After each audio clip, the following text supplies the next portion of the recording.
Hi hello నమస్తే welcome to 100 TV. ఈరోజు మన స్టూడియోలో సీనియర్ జర్నలిస్ట్ జగదేవ్ గారు ఉన్నారు. నమస్తే అండి. నమస్తే అమ్మా. నిన్న గేమ్ చేంజర్ అనే సినిమా రిలీజ్ అయింది కదండి, అది దాని గురించి సరిగా టికెట్లు బుక్ అవ్వట్లేదు. అదేవిధంగా నిన్న చిరంజీవి గారు రియాక్ట్ అయ్యారు దాని గురించి, ట్విట్టర్లో ట్వీట్ చేశారు. దాని గురించి మీరేం చెప్తారు? చిరంజీవి గారి ట్వీట్ నేను కూడా చూశాను. వాస్తవానికి చిరంజీవి గారి ట్వీట్ కన్నా చిరంజీవి గారి రివ్యూనే ముందు బయటకు వచ్చింది. ఎందుకంటే దిల్ రాజు గారు అది మీడియా ముఖంగా కూడా పంచుకున్నారు. దిల్ రాజు గారు చిరంజీవి గారికి సినిమా ప్రివ్యూ చేసి చూపించారు. And more over unstoppable Balayya గారి ప్రోగ్రామ్ కూడా దిల్ రాజు గారు జస్ట్ ఒక 10 minutes గెస్ట్గా వచ్చి వెళ్ళిపోయారు. అప్పుడు కూడా మా బాలయ్య గారు అడిగారు, మా బ్రదర్ చిరంజీవి ఏమన్నారు రాజు గారు అని అంటే, సూపర్ అని చెప్పారు సార్, నాకు అది కాన్ఫిడెన్స్ ఉంది, చిరంజీవి గారు చెప్పారు కాబట్టి ఇంకా కాన్ఫిడెన్స్ వచ్చేసింది నాకు అని చెప్పారు. అయితే ఈ సినిమా నేను చూశానండి, నిన్న ఈవినింగ్ చూశాను, మార్నింగ్ చూడలేదు. కానీ ఆద్యంతం కూడా నాకు ఎక్కడ బోర్ కొట్టలే. అండ్ మోర్ ఓవర్ అదే పల్లెటూరు వాడి క్యారెక్టర్ ఏదైతే ఉందో, తండ్రి క్యారెక్టరు అప్పన్న క్యారెక్టర్ అసలు చాలా బాగా చేశాడు అనిపించింది. తర్వాత నాకు రామ్ చరణ్లో ఒకే సినిమాలో 3 రామ్ చరణ్లు కనబడ్డారు నాకు. అప్పన్న నిజంగా ఏజ్డ్ పర్సన్ లాగా ఉన్నాడు. ఒక్కసారి మనం స్నేహం కోసంలో చిరంజీవి గారి పాత క్యారెక్టర్ ఏదంటే అలా అనిపించారు నాకు. తర్వాత కాలేజీ స్టూడెంట్ లాగా హీరోయిన్ వెనక పడేది ఉంటుంది చూసారు, కోపం ఆవేశంతో కొట్టడం. అక్కడ చూస్తే బ్రూస్లీ సినిమాలో ఎట్లా అయితే యంగ్ గా కనిపించారో అలా కనిపించారు. అంటే ఆ పోజ్ కూడా అట్లాగే ఉంటుంది, అట్లాగే ఉంది. And more over collector Ram Nandan దగ్గరకు వచ్చేసరికి ఎంత డిగ్నిఫైడ్ గా, క్లీన్ షేవ్, ఇన్షర్ట్, ఆ డ్రెస్సింగ్ సెన్స్, ఇన్షర్ట్. అరే ఈ 3 ఒక్కడేనా వేరు వేరా అంటే? ఒకప్పుడు ఒక కమల్ హాసన్ గారు ఇన్ని వేరియేషన్స్ చూపించి మళ్ళీ ఐపీఎస్ గా ఒకటి, ఐపీఎస్ గా ముందు 6 మార్కులో పోయింది ఐఏఎస్, అందుకే ఐపీఎస్ అంటే ఇన్ని షేడ్స్ లో కనిపించి చేశాడు అనేది ఒకే సినిమా. అది చాలా గ్రేట్ అనిపించింది. ఈవెన్ మనకి ఆరెంజ్ లో కూడా చూస్తే ఇంటర్మీడియట్ కుర్రోడు గెటప్ లో ఉదరం క్లీన్ షేవ్ చేసి కనిపిస్తాడు, నిజంగా ఇంటర్మీడియట్ కుర్రోడు లాగా ఉంటాడు. తర్వాత కొంచెం మెచ్యూర్డ్ లెవెల్ వచ్చాక ఒకలాగా ఉంటాడు. అంటే ఒక మనిషి ఒకే సినిమాలో ఇన్ని రకాలుగా కనపడడం అనేది చాలా అరుదు. నాకు తెలిసి ఒకళ్ళు కమల్ హాసన్ గారు, ఒక ఎస్జే కాదు, ఓన్లీ సూర్య, మన తమిళ సూపర్ స్టార్ సూర్య గారు జరిగిన జైలు అవకాశ సినిమా ఎన్టీఆర్ గారిది కూడా, ఎన్టీఆర్ గారిది 3 సేమ్ గెటప్లేనండి ఉంటాయి. ఇంత వేరియేషన్ సేమ్ ఉండవు, 3 సేమ్ ఉండవు. అందుకే కదా అందులో ఒకరిని కన్ఫ్యూజ్ అవుతారు, జై ఎవరు, లవ్ ఎవరు, కుషాన్.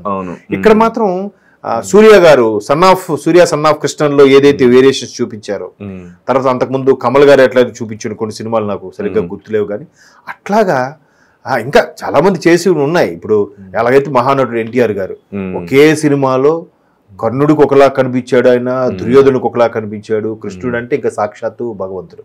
అంటే అలాంటి షేడ్స్ ఎంత పరిణితి చెందిన నటుడిలా కనిపించాడు. కాకపోతే సినిమాకి ఈ మిక్స్డ్ డివైడ్ టాక్ రావడానికి కారణం ఎక్స్పెక్టేషన్స్ పెరిగిపోయాయి. ఏంటంటే ట్రోలింగ్ కూడా ఒకటి కారణం. ఏ ట్రోలింగ్ అంటారు? సినిమా మీద నెగిటివ్ ట్రోలింగ్. అదే అంటున్నాను. నిన్న కూడా ఒక మిత్రుడు, మీలాగా ఒక మీడియా మిత్రుడు అడిగారు, నేను ఒక ఇంటర్వ్యూకి వెళ్తే, సార్ ఇది కావాలని బద్నాం చేయడానికి చూసారంటే మీరు ఎందుకు అలా నెగిటివ్గా ఆలోచిస్తారని అడిగాను ఆ మిత్రుడిని. అడిగితే లేదు సార్, టికెట్లు బయట పెట్టి ఏదో రోడ్డు మీద పెట్టి అమ్మినట్టుగాను, ఇంకా టికెట్స్ ఉన్నాయని చెప్పడము, నెక్స్ట్ టికెట్స్కి ఒక హైప్ని లేకుండా చేయడము, ట్రోల్స్ చేయడము, ఇవన్నీ కారణమయ్యాయి సార్. దీని వెనక ఏదో తెర వెనక ఏదో కుట్ర నడిచిందని నాకు అనిపిస్తుందండి అన్నాడు. అంటే నేను మీరు రామ్ చరణ్ అభిమాని అని అడిగాను. అభిమాని కాదు సార్, నేను సినీ అభిమాని అండి అని చెప్పి ఆయన వెర్షన్ ఒక వెర్షన్ చెప్పాడు. ఎందుకో ఆయన వెర్షన్ కొట్టిపారేయాలనిపించలే.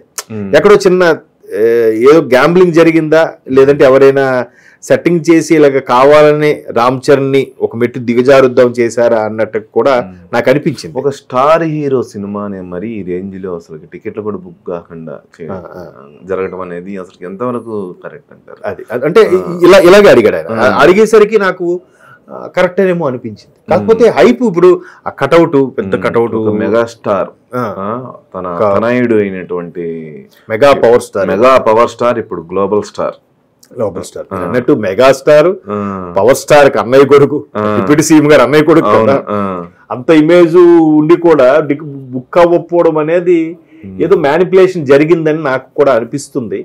బట్ లేదంటే మొన్న జరిగిన పుష్ప 2 ఓపెనింగ్ రోజు ఏదైతే జరిగిందో సంధ్యా థియేటర్ ఇష్యూ, అది ఏమన్నా ప్రజల్లో ఏమన్నా బాగా నాటుకుపోయి ఏమన్నా ఫస్ట్ రోజే ఎందుకులే తర్వాత పోవచ్చు అని అనుకునే అలాగ కూడా లేదు. అంటే ఈ టికెట్స్ బుక్ అవ్వకపోవడం కాన్సెప్ట్ కూడా మేబీ హైదరాబాద్ లో జరిగింది కానీ మిగతా అన్ని చోట్ల జరగదు. ఎందుకంటే హైదరాబాద్ జరిగిన నేను కొంత వేరే యాంగిల్లో నేను చెప్పగలను. ఎందుకు చెప్పగలను అంటే హైదరాబాదు సంక్రాంతి వచ్చేసరికి మీరు చూడండి, ఒక 144 సెక్షన్ విధించినట్టుగా ఏదో ఇండియా పాకిస్తాన్ మ్యాచ్ ఉంటే ఎలాగైతే రోడ్డు మీద పిన్ డ్రాప్ సైలెంట్ ఉంటుందో అలా తయారవుతుంది. మనకి శుక్రవారం నుంచే జర్నీలు స్టార్ట్ అయిపోయాయి. ఆల్మోస్ట్ వాళ్ళు కొంతమంది శుక్రవారం, కొంతమంది థర్స్డే ఈవినింగ్ కూడా వెళ్ళిపోయారు. సో ఆ ప్రభావం కూడా అయ్యుండొచ్చుగా. సో అందువల్ల అక్కడ ఆంధ్రాలో మళ్ళీ కలెక్షన్స్ బాగున్నాయి కదా. సో అంటే ఈ క్రౌడ్ అంతా అటు వెళ్ళింది ఒక్కసారి. అసలు హైదరాబాద్ చూసుకుంటే సగానికి సగం పర్సెంట్, సగానికి కాదు 75% ఉంటారు. సో 1/3 పాపులేషన్ ఉంటుంది ఆ 3 రోజులు.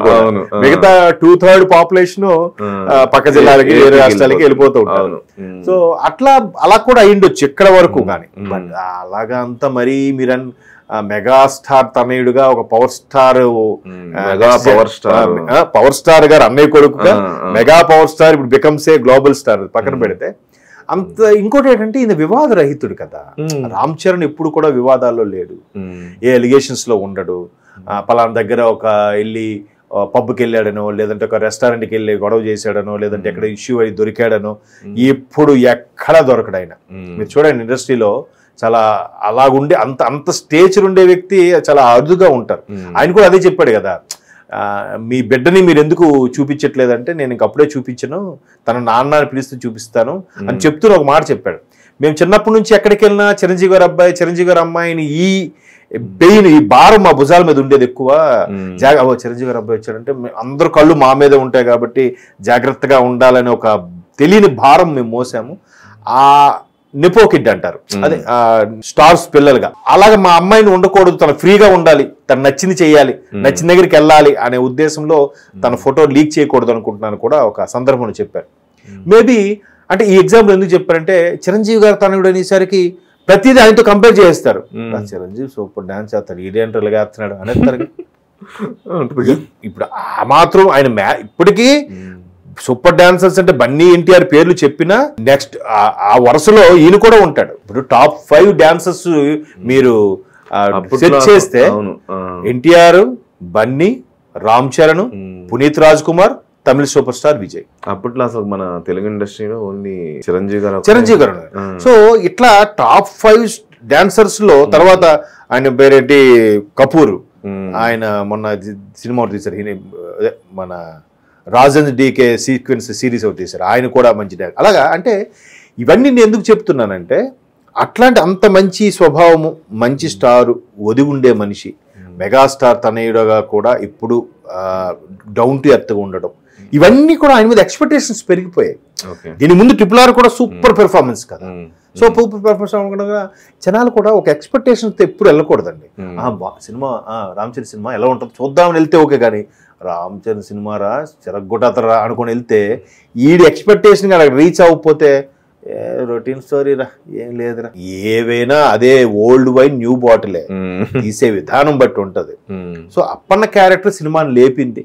అవును, ఈవెన్ రామ్ నందన్ క్యారెక్టర్ కూడా బాగా లేపింది.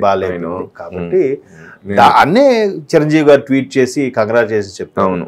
మళ్ళీ ఇప్పుడు టాప్ కలెక్షన్ తో ఒక రోజులో 186 కోట్లు వచ్చిందంటే స్టార్ హీరోకి అయితే వస్తుంది.